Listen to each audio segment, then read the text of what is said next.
Alright. So yun. So in this video, yan, tuturo ko naman sa inyo paano naman yung marketing. Yung number one na marketing na ituturo ko sa inyo, itong free marketing. Ibig sabihin, okay, wala kang kailangan bayaran dito.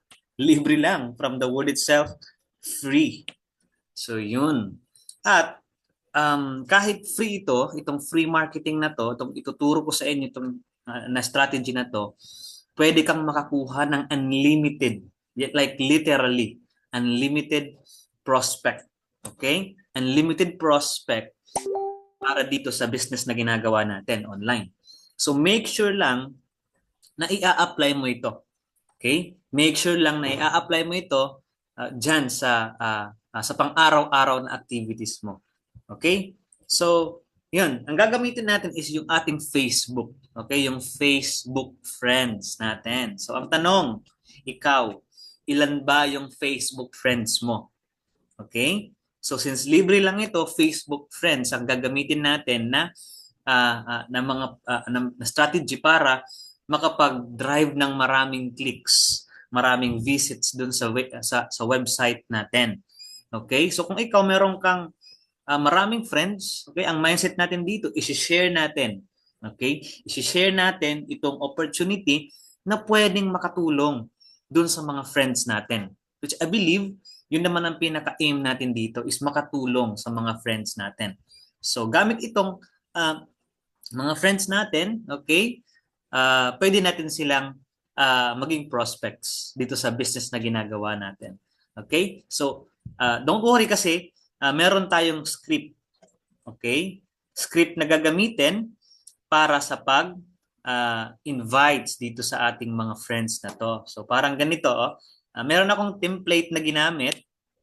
Pwede kong ipagamit din ito sa inyo. Pwede rin ikaw gumawa ka ng template mo.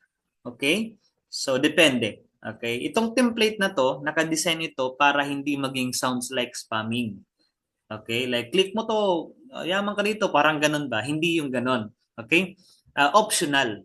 At least kahit papano, hindi tayo namimilit. Ang sa atin lang is, i-share natin sa mga tao yung opportunity na nakita natin. So ngayon, ito yung template na ginawa ko. Sinabi ko dito, hello friend. Pwede mong i-customize yan kung sinong friend mo. Okay? Hello friend, kumusta ka? Hoping that all is well with you and your family. So, dyan pa lang, parang binibless mo na siya. Okay? Unang basa pa lang niya. 'Di ba? So, by the way, sabihin mo lang, by the way, nag-message ako sa iyo dahil gusto kong i-share sa iyo itong na-discover kong makabagong sistema. So, anong na-discover? Diyan pa lang, mapapaisip na itong sinendan mo, anong na-discover? Makabagong sistema ng pagkakakitaan online. Na kahit busy ka sa work, kung may trabaho man yung friend mo, o kaya naman nasa bahay lang, dalawa lang naman yan eh, may trabaho, wala. Okay? At least kahit paano, safe. Okay? Makaka-relate siya. Kung wala siyang trabaho, nasa bahay lang, makaka-relate siya. Kung may trabaho siya, makaka-relate din siya. Okay? Pwede mo itong gawin. Kung hindi ka interested, okay lang, walang problema. Parang ganun. Okay? No commitment. Okay? Para at least hindi niya ma-feel na parang naghahabol tayo sa kanya, parang ganun. Kasi ang tendency kasi nun, lalayo at lalayo siya. Okay? No commitment.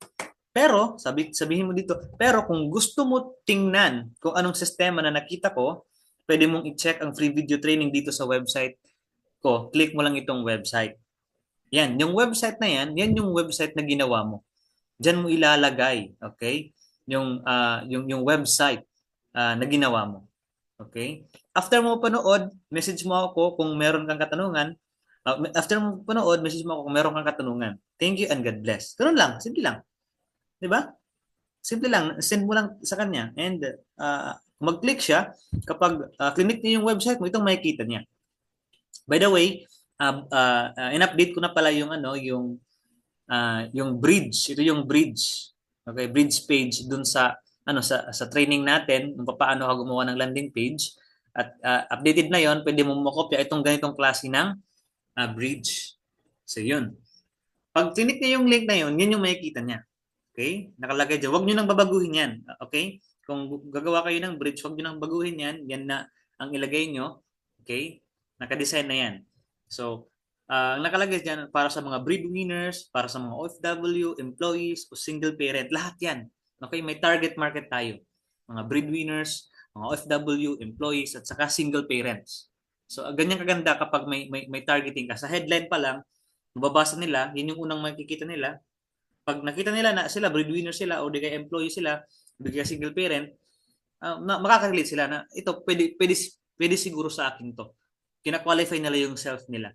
Then after that, itong next headline, nakalagay, paano makapagsimula ng business kahit busy ka sa trabaho mo o nasa bahay lang gamit ang automated selling system. Without any experience of building your own website, magagawa mo to or magagawa mo. Okay? So yan. Tapos pag clinic nila yung free video training na yung video ko na yung mapapanood nila. Doon na sila doon ipipresent ng system sa kanila yung offer natin. Okay? So simple lang ang gagawin mo diyan, mag-send lang ng script. Ganyan lang. Yan yung unang marketing na gagawin natin. So unlimited yan. Okay? Pero may pero. Okay? Hindi pwedeng sa isang araw send ka lang ng send. Okay? Dapat meron tayong may pagitan. Okay? Ito, tuturo ko sa inyo sa next. Yan. So ito yung daily activities mo. Itong gagawin mo. Bibigyan kita ng computation para makita mo kung gaano ka ganda itong strategy na to. Let's say for example, ang gagawin mo lang sa mga friends mo, okay? Sa umaga, tanghali, at gabi. Sa umaga, magsasend ka lang 30 friends lang. Huwag kang lalampas doon. Okay? So sa tanghali, 30 friends lang din, send ka lang. At saka sa evening, sa gabi, mag-send ka lang ng 30. Okay, ng 30 friends. Ganun lang. Wala kang ibang gagawing activity. Okay? Kapag nag-reply sa iyo, nag-respond, nag-message, ano 'yan? Sabi mo lang, tingnan mo lang yung website. Click, may video doon nag-i-explain kung paano. Something like that. I-assist mo lang. After nila mapanood, i-assist mo lang. Okay? So, yun. Tapos, kapag nagagawa mo yan, ang total na masisendan mo in one day, that is 90 friends per day. Ngayon, sa 90 na yan, ang reality diyan, hindi lahat ng 90 magki-click dun sa website mo. So ibig sabihin, hindi lahat ng 90 na nasendan mo sa buong isang araw magki-click. Sabihin lang natin 50% lang yung nag-click. Ibig sabihin nag-visit dun sa website. So sa 50% ng 90 person or friends mo, meron diyan 45 friends. Okay? 45 friends na nag-click o ibig sabihin nakapanood ng video, nakapanood ng sales process natin, ng VSL natin, okay, nakapanood diyan. Okay, nagpakita ng interest. So ibig sabihin in 1 month kung gagawin mo to araw-araw sa loob ng isang buwan, okay, times mo lang ng 30 days na yan, 45 times 30 days, that is equivalent of 1,350 clicks. Okay? That's 1,350 leads ang pumasok dun sa website mo. Ibig sabihin, ganyan karami yung nag-visit. Sa 50% pa lang yan. Okay? So ngayon, ang tanong, lahat ng yan nakapanood ng video, lahat ng yan nandun sa sales process natin. At ang good news, ang sales process natin, ang conversion rate niya is 10%. Okay? Ibig sabihin, out of 100 na makakapanood doon, okay, ang magko-convert doon is 10 tao. Pag sinabing magko-convert, nag-enroll sa program. Okay? So ngayon, kung meron ka sa loob ng isang buwan, 1,350, ang 10% dyan is 135.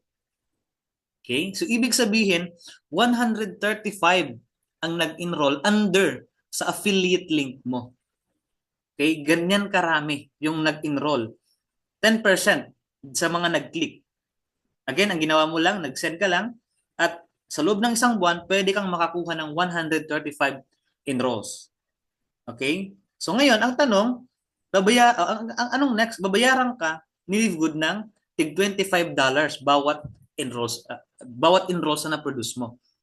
So ibig sabihin, kung meron kang 135 sa loob ng isang buwan, so ita-times mo lang yan, 135 times $25, that's equivalent of $3,375 ang na-generate mo. Partida, 50% pa lang ang nag-click dyan sa mga nasendan mo. Okay? So meron kang 337 $3,375 equals 189 in pesos conversion. So ganyan kalaki ang pwede mong ma-generate sa loob ng isang buwan sa ganitong klaseng activity na pwede mong gawin. Okay? So sa umaga, tanghali at gabi. 30-30 lang. Huwag kang lalampas doon. So sa loob ng isang buwan, gawin mo to sa loob ng isang buwan, okay? Paulit-ulit, ganyan kalaki ang pwede mong ma-generate. Okay, so sabihin na lang natin, medyo skeptic tayo, no? So, sabihin na lang natin, hindi nangyari ng 100%, hindi nangyari ng 100%, okay? Ang nag-enroll. Sabihin na lang natin 50% lang or 5% lang yung nag-convert out of 1,350 na nag-click. Sabihin na natin 5% lang. Okay lang. Bakit? Dahil meron ka pa rin 94,000 sa loob ng isang buwan. So worst case scenario na yan. Kung if ever 5% lang yung nag-convert sa lahat ng nag-click dun sa leads mo. At ang magandang part dyan, yung 1,350 na yan, pwede mo pa yung ma-follow up every day. Araw-araw, gamit yung automation na ginawa natin dun sa mga nakaraang training natin. Okay? Pwede mo yung ma-follow up. Ganyan kaganda itong sistema natin. So yun. So 94,000 sa loob ng isang buwan, pwede na. Isang marketing strategy pa lang yan na pwede mong gawin. At take note, free mo lang, libre mo lang ginagawa yan. Wala kang puhunan dyan, kundi effort lang. Okay? Kasi na-set up mo na ang sales process na ginawa natin. So, ganyan kaganda itong sistema na ia-apply mo lang araw-araw. Araw-arawin mo lang, huwag mong tigilan na ma-hit mo yung clicks na to. Okay? So, take note, hindi ka magpe-present, mag-share ka lang ng link ng website mo. Then, after that, the rest is the system will work for you. So, yun. So, ngayon, merong what if. Okay? Palaging merong what if. So, what if maubusan ako ng Facebook friends? Diba? Wala na akong masindan ng Facebook friends daily. Anong gagawin ko? Anong pwede kong gawin? Okay? So, ito. Papakita ko sa inyo. Ako din sa sinabi ko, unlimited yung prospect natin dito. So, ngayon, kung wala ka ng masindan na friends, okay? Pwede mong gawin, friends ng friends mo. Paano? Ganito. Okay, so punta ka dito, yan. Punta ka dito sa friends mo, friends list mo. Yan. All friends. Tapos, makikita mo, ang friends ng account ko na to is 1,356. Yan, madami yan. Ngayon, pag naubos ko na yan, ibig sabihin sa 1,000 na yan, naubos ko na, okay, papaano na yan?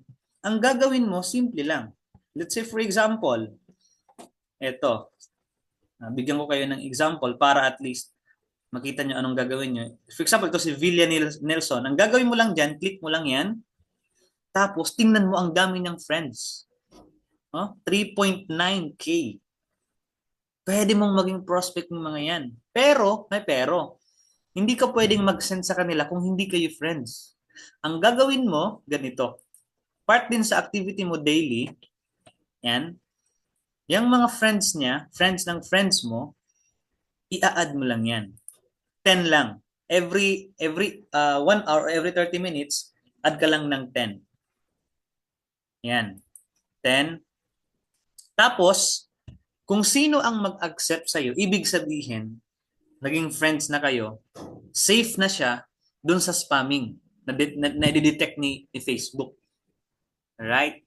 So, hindi ka pwedeng mag-send ng link na may link dun sa tao na hindi mo friend o hindi ka connected.